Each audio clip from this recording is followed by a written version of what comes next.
지금 사회적 거리두기가 이제 2단계에서 1단계로 내려왔습니다만 걱정이 있어요. 아직도 최정아 기자님 왜 그런 거예요? 네, 그렇습니다. 중앙방역대책본부에서는 오늘 0시 기준으로요. 코로나19 신규 확진자가 119명으로 늘어났다고 아이고, 밝혔습니다. 세 자릿수네요. 네, 네. 지난 23일에 155명이었는데 이날 이후로 사흘 만에 다시 세 자릿수로 다시 올라온 거죠. 전날인 61명이었는데 이때보다 또 58명이나 늘어난 수치입니다.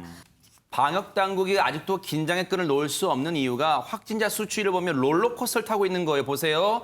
90일, 120일, 155까지 쭉 올라갔다가 77, 60일까지 오니까 조금 안심하는 것 같더니 다시 119가 되는 거예요. 그러니까 지금 아직까지도 이걸 안심할 수가 없는 단계입니다. 그런데 이번 주말을 앞두고 방역 당국의 고심이 더 깊어지고 있습니다. 그 얘기 한번 들어보시고 이어가 보도록 하겠습니다.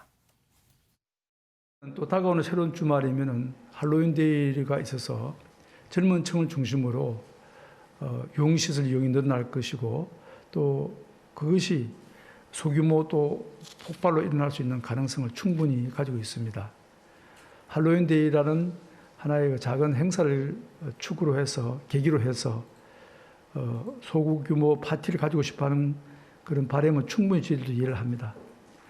그러나 지금은 우리가 조금이라도 방심을 하면은 또다시 새로운 집단 감염이 크게 발생할 수 있는 그런 여건이기 때문에 가능한 파티나 축제를 자제해 주시고 이번 주는 우리 젊은 층에 대해서 조금 더 주변을 생각해 주시고 방역 관리에 만전을 기해 주십사 하는 것을 당부드리고 싶습니다. 백성문 변호사님, 사실 코로나 국면에서 이태원은 우리한테 아픈 기억이 있잖아요. 네, 맞습니다. 5월에 다 기억하셨던 것처럼 이태원 클럽발 확진자 수가 폭발적으로 증가해서 그때 국민들 굉장히 힘들었었죠. 근데 거의 유사한 일이 생길 우려가 있는 상황입니다. 사실 할로윈데이가 우리나라 뭐 이런 명절의 축제는 전혀 아니지만 최근에는 젊은 층을 중심으로 할로윈데이에 굉장히 많은 사람들이 많이 모여요. 특히 저번에 문제가 됐던 이태원. 이태원은 또 외국 국적의 사람도 꽤 많으니까요. 그렇죠, 네. 그리고 홍대, 그다음에 강남에 유흥시설이 있는 곳 이런 곳에서 또 소규모 모임이 아니면 대규모 모임이 있다가 또 한 번 문제가 터지면 굉장히 위험할 수 있잖아요. 그래서 지금 박능우 보건복지부 장관도 그런 얘기를 한 거고요. 네. 그래서 사실 관계당국도 굉장히 촉각을 곤두세우고 있습니다. 그 당일날, 그러니까 10월 31일 오후 10시부터 다음날 오전 3시까지 그때가 이제 가장 사람들이 많이 모일 텐데 이때 지금은 현재 명부 작성하고 테이블 간 거리 두고 하면 모이는 것 자체는 괜찮잖아요. 근데 이제 저렇게 또 사람 많이 모이면 저런 거 잘 안 하거든요. 아하. 그러니까 명부 작성 제대로 안 하고 QR코드 제대로 안 찍거나 아니면 테이블 간 거리 두기 제대로 지키지 않는 경우에는 일단 원 스트라이크 아웃제를 적용한다는데 원 스트라이크 아웃이 무슨 의미냐면요. 바로 집합금지 명령을 내린다거나 이제 영업을 못하게 하거나 아니면 바로 감염병 예방법 위반으로 고발 조치를 진행한다고 하니까요. 네. 가시는 분들도 마찬가지고 거기서 영업을 하시는 분들도 꼭 이 방역 수칙은 다 잘 지키셔야 될 것 같습니다. 네.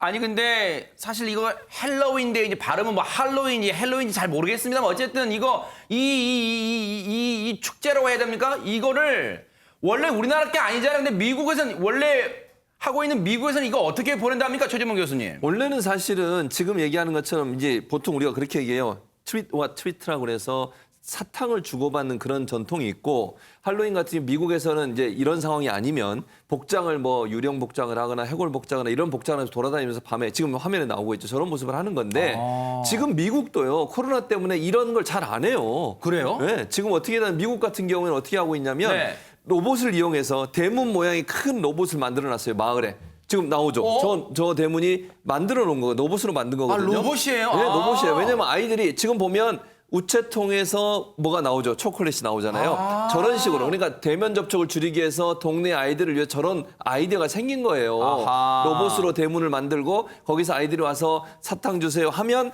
저기서 그냥 자동으로 나오게 만들어 놓은. 네. 이렇게 지금 피하고 있는 상황이고 또 일부에서는요. 줄에다가 어느 정도 사탕을 달아서 저기 보이시죠?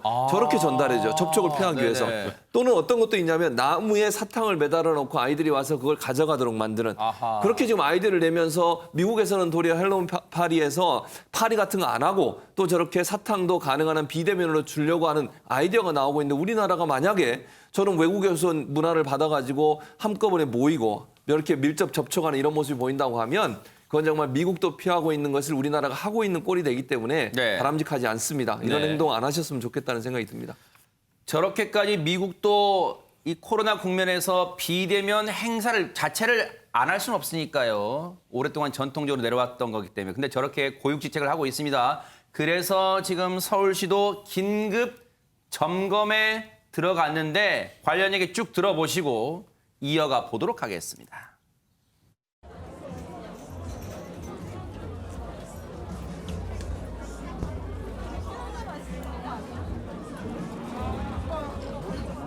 뭐 10cm도 안 돼. 다 이렇게 붙어서.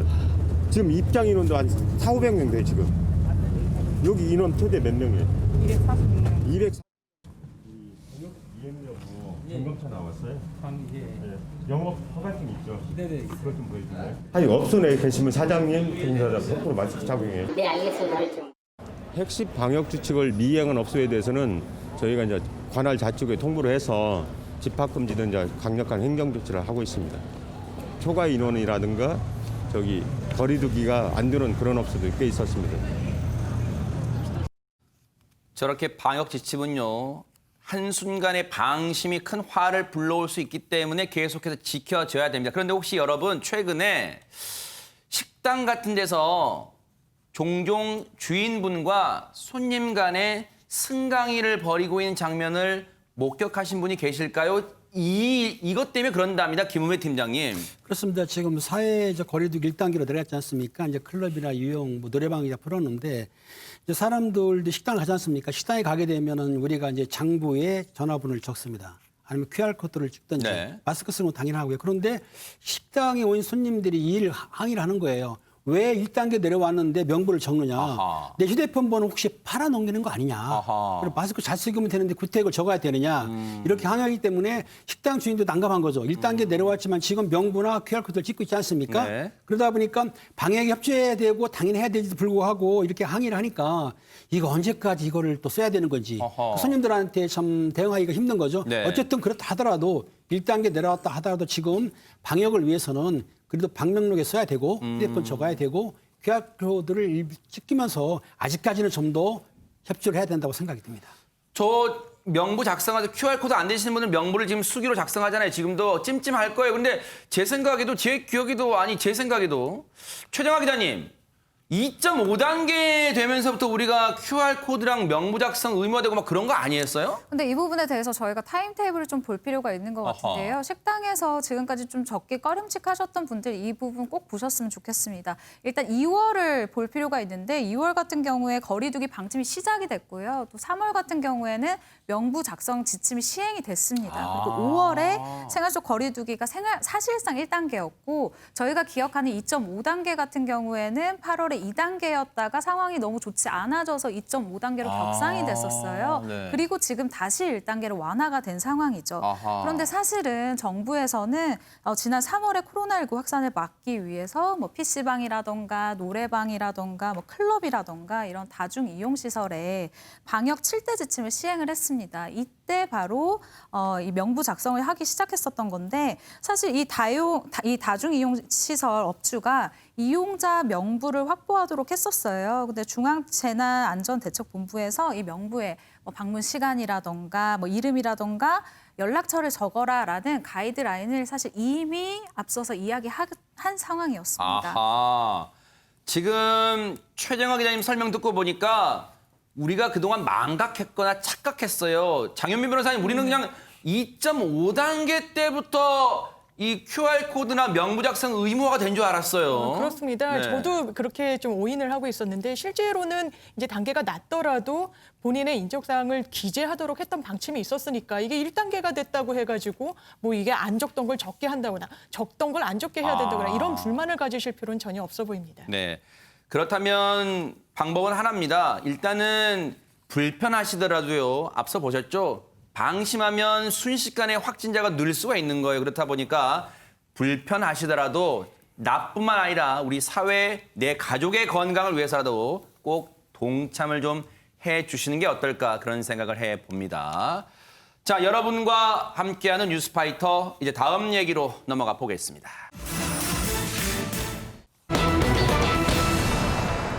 28년 만에 생모가 나타난다면 정말 기쁜 일이겠네요, 백성문 변호사님. 근데 그렇지가 않습니다. 굉장히 안타까운 사연의 주인공이 있는데요. 29살의 김모 씨가 네. 굉장히 어린 나이에 위암 말기 판정을 받습니다. 그래서 항암 치료를 받다가 올해 2월에 이제 안타깝게 사망을 했는데요. 아이고. 누군가가 사망하면 지금 그 뒤에 발생하는 게 상속 문제가 하나 있죠. 근데 벼랑간 말씀하셨던 것처럼 나서 1년 동안 보고 28년 동안 이 딸을 전혀 돌보지 않았던 생모가 쑥 나타난 겁니다.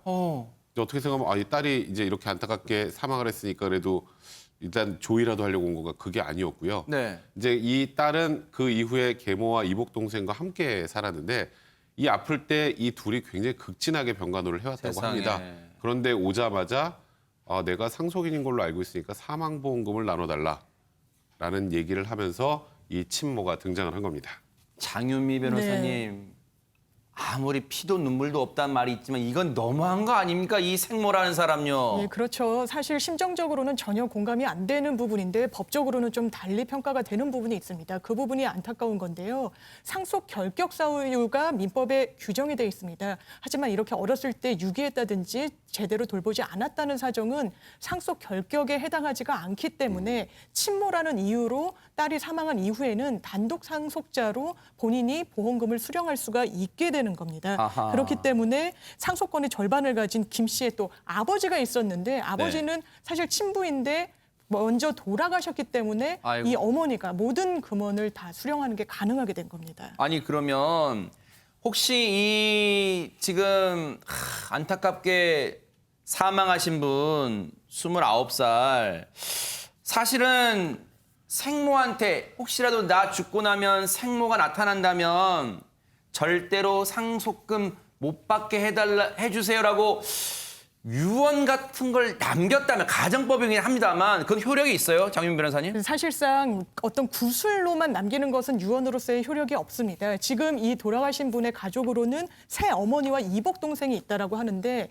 새 어머니 같은 경우에는 이제 계모자지간이라고 해서 상속을 받을 수 있는 권리가 없고요. 만에 하나 이 돌아가신 분이 돌아가시기 전에 나는 친모가 나타나도 내 재산과 관련해서는 전혀 상속을 하고 싶지 않다라고 의사를 밝혔다고 하더라도 아유. 법적으로는 유언은 굉장히 그 형식을 엄격하게 요구하고 있기 때문에 단순히 그런 말을 한 것만으로는 그 친모에게 상속 재산이 이제 상속되는 것을 막을 수는 없다는 점이 참 안타깝습니다. 그리고 만약에 이제 정말 제대로 된 유언을 그렇게 남겼다고 하더라도 또 우리나라 민법에 유류분이라는 제도가 있죠.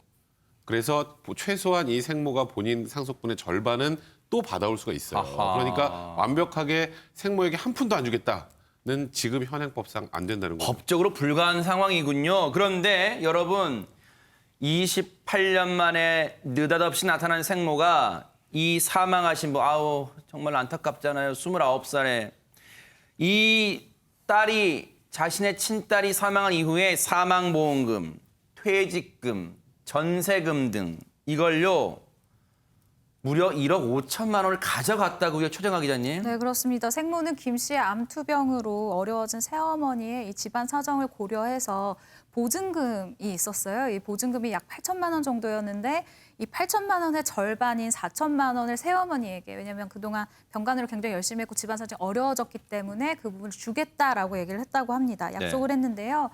문제는 이 이후로 이 생모로부터 아무런 연락이 없었던 거예요. 그래서 이 새어머니가 약속했었던 이 4천만 원을 달라라고 이야기를 하면서 약정금 반환 소송을 제기를 하게 됐다고 합니다.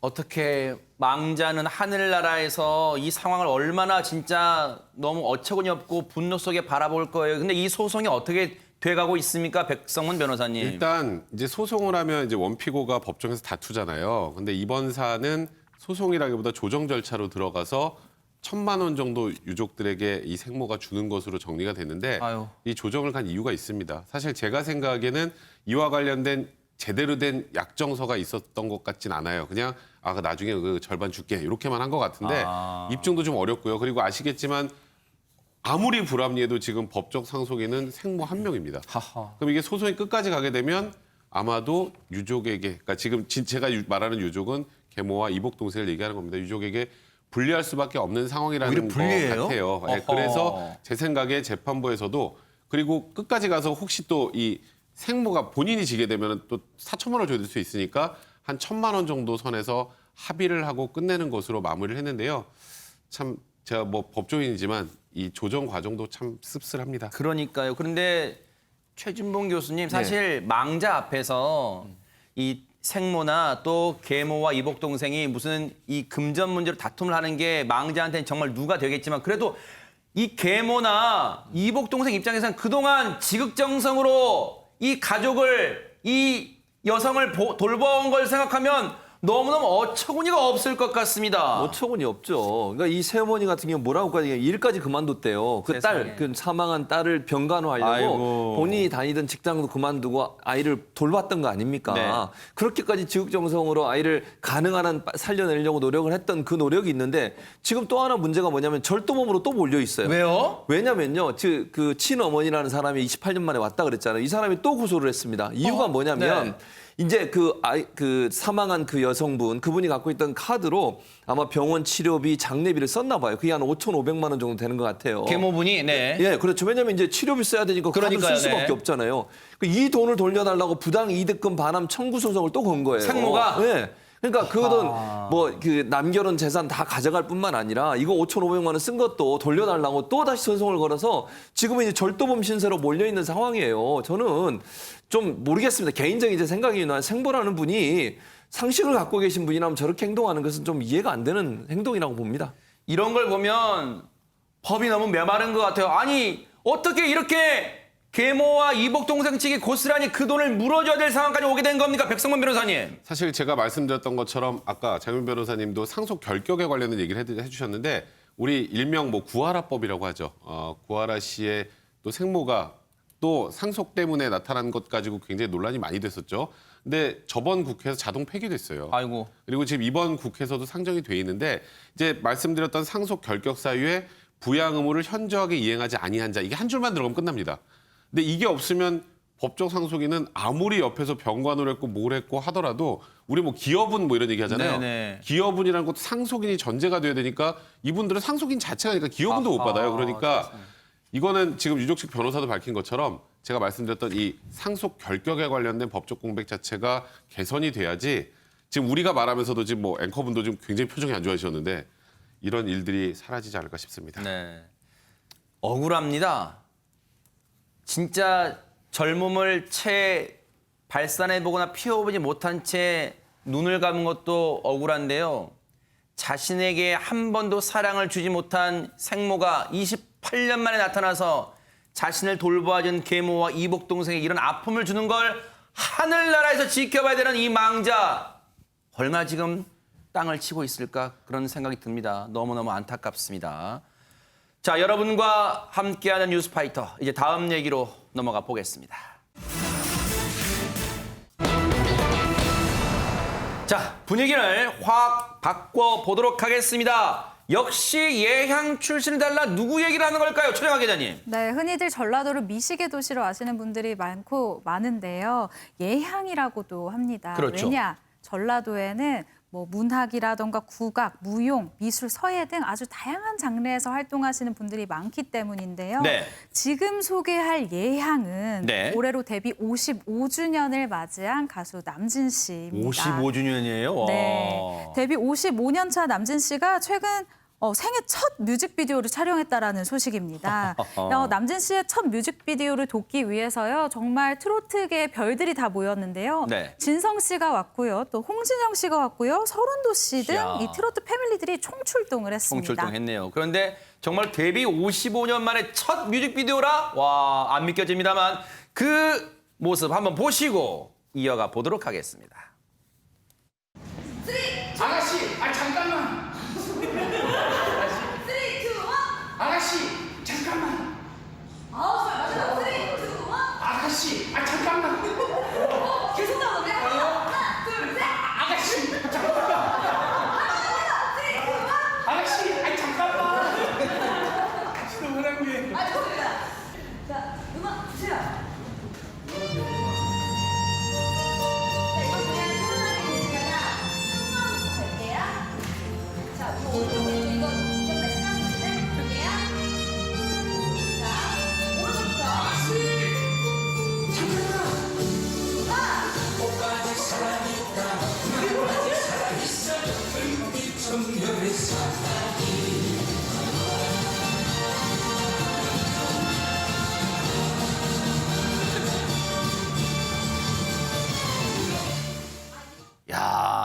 내로라는 후배들이 지원 사격에 나서서 그런지요. 사실 최진봉 교수님 같은 장면을 여러 컷 찍으면 막 짜증 날 법도 한데 신났습니다 지금. 신났어요. 네. 처음으로 뮤직비디오를 찍는 거거든요. 이게 10월 말에 지금 음악 잠깐 들었으면 라틴 음악 계열이잖아요. 그러네요, 네. 라틴 음악의 신곡인데 오빠 아직 살아있다라는 거예요. 근데 이게 가사가 저는 가사를 보면서 제가 저도 그런 느낌 받았는데 이런 가사 숨이 차 못 뛰는 게 아니야 여유가 있어서 그래. 비겁한 변명 아니십니까? 근데 실제로 숨이 차서 못 뛰는 거거든요. 네. 근데 이렇게 위트 있게 말을 넘기는 것도 결국은 네. 남진 씨가 갖고 있는 영원한 오빠의 이미지인 것 같아요. 영원한 네. 오빠라는 게 남진 씨의 별명이거든요. 아하. 그래서 이 오빠 아직 살아있다 이 말도 사실은 영원한 오빠라고는 본인의 그 별명과도 맞닿아 있는 부분이 있고요. 네. 남진 씨가 이런 얘기를 했어요. 이 가사를 쓴 사람이 남진 씨를 생각하고 썼대요. 그래요? 그러니까 남진 씨의 마음. 그리고 남진 씨가 뭐라고 얘기했냐면 이 그 마음속 속에 감춰져 있는 이야기를 끄집어낸다는 느낌이었다. 그만큼 본인의 심정을 잘 표현한 곡이라는 얘기를 한 거 보면 네. 본인의 그 열정이 담겨 있는 곡이어서 네. 히트될 가능성이 높아졌다 이렇게 보여집니다. 오빠 아직 살아있다. 우리 시참말로 그거잖아. 나 아직 안 죽었어. 뭐 그런 것 같은데 정말 이 주옥 같은 대선배 이 남진 씨의 신곡을 후배들이 정말 기대하고 있을 것 같아요. 그런데 그동안요. 대선배 남진 씨의 곡을 후배들이 많이 따라 불렀습니다. 그 모습도 한번 만나보시고 이어가 보도록 하겠습니다.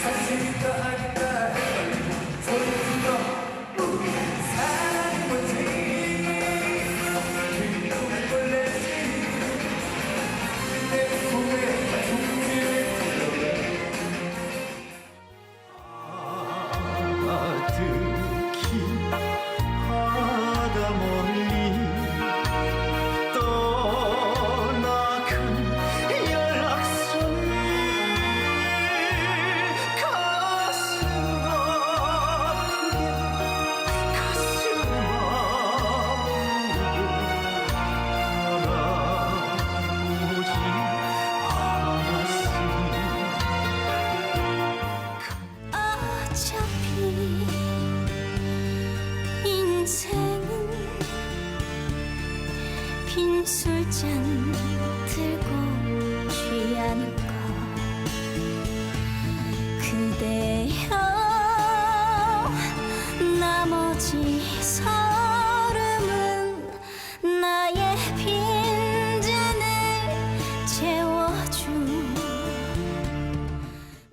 아니, 쟁쟁한 트로트 후배들인데 이분들이 유독 남진 씨를 잘 따르는 이유가 있을까요? 장윤 그렇습니다. 교수님. 남다른 내리 사랑 그리고 후배 사랑 때문인데요. 남진 씨는 트로트 후배들 정말 너무나 모두 다 대견하고 후배들이 설 무대가 더 많았으면 좋겠다라고 아하. 후배들을 살뜰하게 챙기는 모습이고요. 네. 거기에 호응하듯 후배 가수들이 데뷔 55주년을 맞아가지고 헌정식, 남진을 향한 헌정식을 열어주기도 했습니다. 네. 실제로 구체적으로 보면요. 김수찬 씨, 리틀 남진이라고 불리는데 너는 세계로 뻗어나갈 수 있는 기량이 있다라고 하면서 신곡 발표회 때는 화환을 보내주기도 했고요. 네. 또 서른도 씨도 이미 트로트에서 자리를 잘 잡은 가수신데도 불구하고 이 남진 씨를 보면서 그 무대를 보면서 가수 꿈을 키웠다고 합니다. 네. 그리고 혜은이 씨가 지금도 방송 출연을 하면 남진 씨는 전화로 방송 잘 봤다라고 이렇게 챙겨준다고 해요. 네. 그래서 배우 문숙 씨는 남진 오빠 정말 보고 싶다, 사랑한다 이렇게 애정을 드러냈다고 합니다. 대단합니다.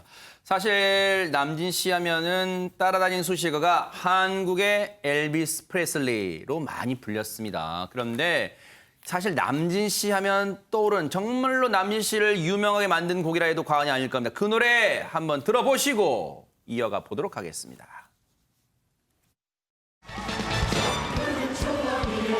푸른 초원 위에 그림 집을 짓고 사랑하는 우리와 함께 살고 싶어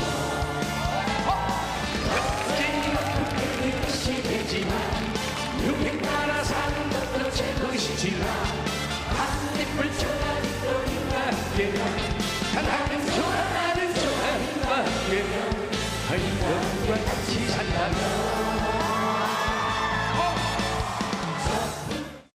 진짜 저 노래는 아이들도 모르는 아이들이 없을 거예요. 왜냐하면 수년 동안 수십 년 동안 수많은 무대에서 불려졌습니다. 저 노래는 진짜. 그렇습니다. 저 푸른 초원 위에 이 노래가 사실은 우리 최 교수님이랑 우리들 너무나 잘 알고 있죠. 최근에 이제 젊은 사람도 알고 있는데 남진 씨를 잠깐 소개하게 되면은 1965년에 서울 플레이보이로 데뷔했다는 겁니다.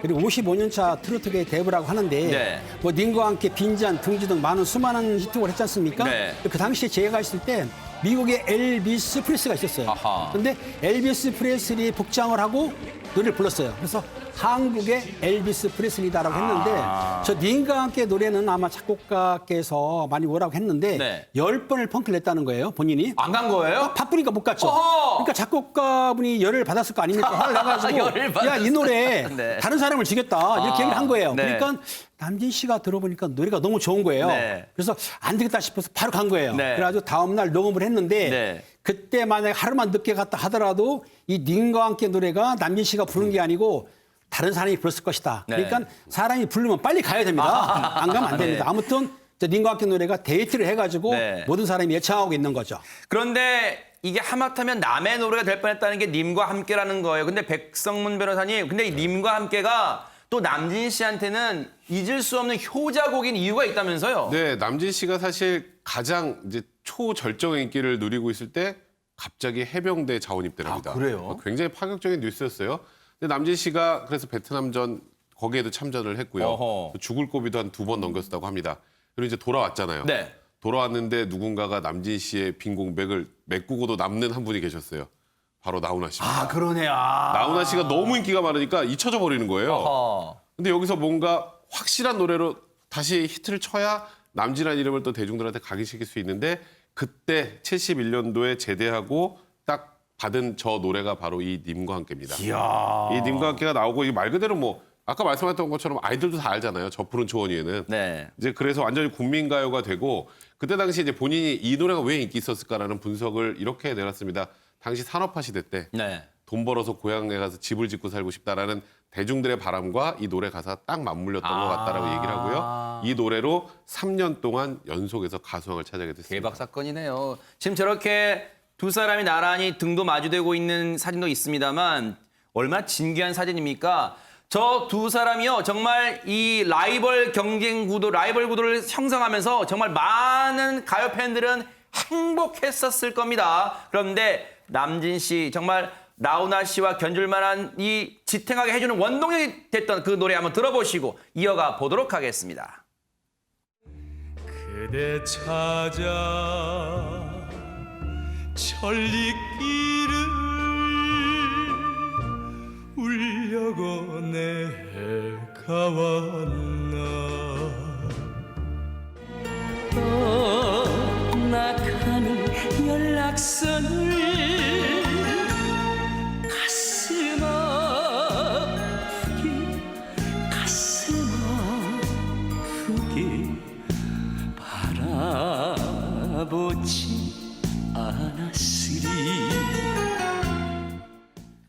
얼마 전 추석 때 우리한테 큰 행복을 줬던 나훈아 씨가 신비주의라면 사실 남진 씨는 친근한 오빠 이미지로 우리한테 알려져 있는데 그렇다면 이 남진 씨의 뒤를 잇는 또 예향 출신은 누굴지 노래를 통해 확인해 보시고 이어가 보도록 하겠습니다.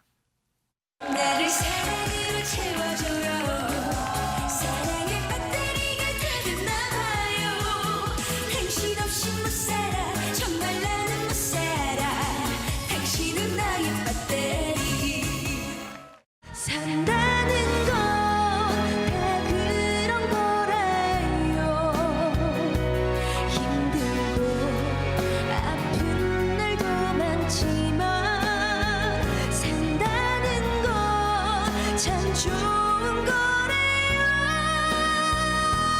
오늘도 수고 많으셨어요 장윤미 변호사님, 네. 홍진영 씨도 예향 전라도 출신인 거예요, 그러면? 그렇습니다. 남진 씨랑 같은 동향 후배인 건데요. 홍진영 씨의 고향은 이제 전라도 광주입니다. 네. 그러면서 방송에서도 이게 애교 있는 사투리로 많은 사랑을 받기도 했고 사랑스러운 모습을 보여주기도 했는데요. 이제 아주 무명일 때부터 남진 씨가 이렇게 고향 후배라서 그런지 살뜰하게 좀 챙겨주면서 말 한마디를 건네들어도 정말 따뜻하게 좀 보듬어주고 이랬대요. 그 추억을 갖고 있고 이런 홍진영 씨를 향해서 남진 씨는 이 홍진영 씨는 성격 좋고 노래 잘하고 미모도 출중하고 더더군다나 이 노래 제목처럼 사랑의 배터리, 배터리가 사정없이 찬 가수다 이렇게 네. 호평했다고 합니다. 근데 최정화 기자님, 그러면 홍진영 씨는 데뷔하자마자 그냥 확 뜬 거예요? 어떻습니까? 그렇게 아시는 분들이 많은데요. 사실 데뷔 때가 너무 알려지지 않아서 그렇게 뭐 이런 효과를 보는 것 같아요. 그래요? 사실 홍진영 씨 같은 경우에는 2007년도에 스완이라는 이 걸그룹으로 데뷔를 했었는데요. 이 그룹이 정말 비운의 그룹이에요. 데뷔한 지 2달 만에 해체를 하게 됐거든요. 그래서 홍진영 씨가 과거에 이런 이야기를 한 적이 있었는데 예전에 내가 한 10년 정도 무명 생활을 했었다. 연습생 시절에 정말 산전수전을 다 겪었다라고 표현을 했습니다. 네. 그리고 2009년도에 사랑의 배터리 방금 들으셨던 네. 그 노래로 정말 대성공을 이루게 되는데요. 네. 사실 또 홍진영 씨가 또 비하인드가 있는 게 처음부터 트로트를 좋아했었던 건 아니었어요. 트로트를 하기 싫어서 회사에서 시켰을 때 도망을 다녔다라고 해요. 어린 나이에 걸그룹을 했었고 뭐 뭔가 막 반짝반짝 예쁜 그런 뭐 걸그룹을 하고 싶었는데 네. 어른들의 전유물이라고 생각이 드는 트로트를 하기가 싫었다라는 거예요. 무엇보다 음악 장르를 완전히 전향을 하는 것이라 겁이 좀 났다고 하거든요. 그래서 도망을 갔다고 하는데 사실은 그 도망가는 또 반대로 또 조만간 또 11월 달에 컴백을 하게 됩니다. 네. 신곡 안돼요로 돌아오기로 했으니까요. 이 노래도 많이 기대를 해주셨으면 감사하겠습니다. 홍진영 씨는 뭐 다재다능하죠. 정말 재간둥인 것은 우리 또 최정화 기자님과 또 비슷한 것 같아요. 그런데 이 예향 출신하면 진짜 요즘 핫피플입니다. 빼놓을 수 없는 분이 있습니다. 백성문 변호사님. 아마 시청자 여러분들 왜 이 사람이 안 나오지? 하고 계실 것 네. 같은데요. 바로 송가인 씨입니다. 네. 뭐 일단 다 아시는 것처럼 진도 출신 트로트 가수고요. 정말 가장 지금 핫한 트로트 가수인데요. 이번에 자랑스러운 전남인상을 받았다고 합니다. 어허. 그래서 이 진도 출신이라 이 상을 받은 건데요. 이 송가인 씨도 이 남진 선생님하고 좀 인연이 있는데 그래요? 최근 이 트로트 프로그램에서 같이 듀엣으로 노래를 부르기도 했었고 또 지난해 콘서트에서는 함께 또 무대까지 펼쳤었다고 합니다. 지금 이 상 받고 너무 기분 좋으셨나 봐요. SNS에 이렇게 올렸답니다. 자랑스러운 전남인상 받았어요. 네. 더 열심히 할게요. 감사합니다. 대단합니다. 라는 인사까지 남겼습니다. 네. 전라도의 자랑이 된 송가인 씨. 사실은 뭐 최정상이라고 해도 과언이 아닙니다. 그런데 자신의 고향을 생각하며 부른 노래가 또 많답니다. 한번 들어보시고 이어가 보도록 하겠습니다. 언젠가 서울에 가서 성공을 해서 돌아온다 약속했는데 세상에 울고 웃다가 바쁘다 보니 꿈에서 나갈 수 있구나. 영원히 안고 싶어라. 시간아 멈추어라.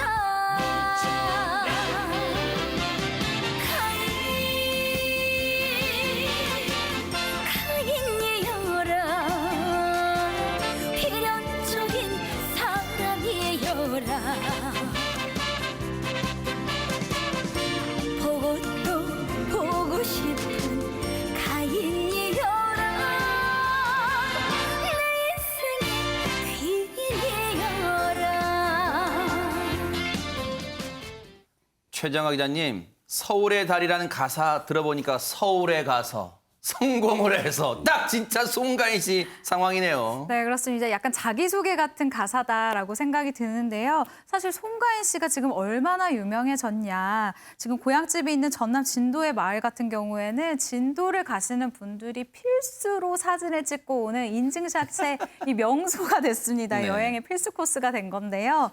뿐만 아니라 이 송가인 씨의 마을이 송가인 씨 덕분에 관광 수익을 올리면서 지역 경제 활성화에도 굉장히 이야. 큰 도움을 도움을 주고 있다고 해요. 네. 뿐만 아니라 이 지역, 지방에서 나온 연예인들이 가장 하고 싶은 게 그 지역, 내 고향의 지역 소주 모델이거든요. 아, 네. 그런데 송가인 씨가 이 꿈을 이뤘습니다. 네. 그래서 송가인 씨의 팬들이 송가인 때문에 먹던 소주를 변경을 해야 되겠다라는 말이 나올 정도이거든요. 네. 송가인 씨도 사실 이러한 반응을 모를 수가 없죠. 그래서 하는 이야기가 예전에는 진도에서 가장 유명한 것이 뭡니까? 라고 물어보면 진돗개입니다. 이렇게 얘기를 했는데 지금은 저다. 바로 송가인 나다라고 자신감을 보인다고 하네요. 아이고, 그러네요, 진짜로. 자, 이 예향의 세 분의 앞으로의 행보에도 꽃길만 펼쳐지길 또 기원해 보도록 하겠습니다.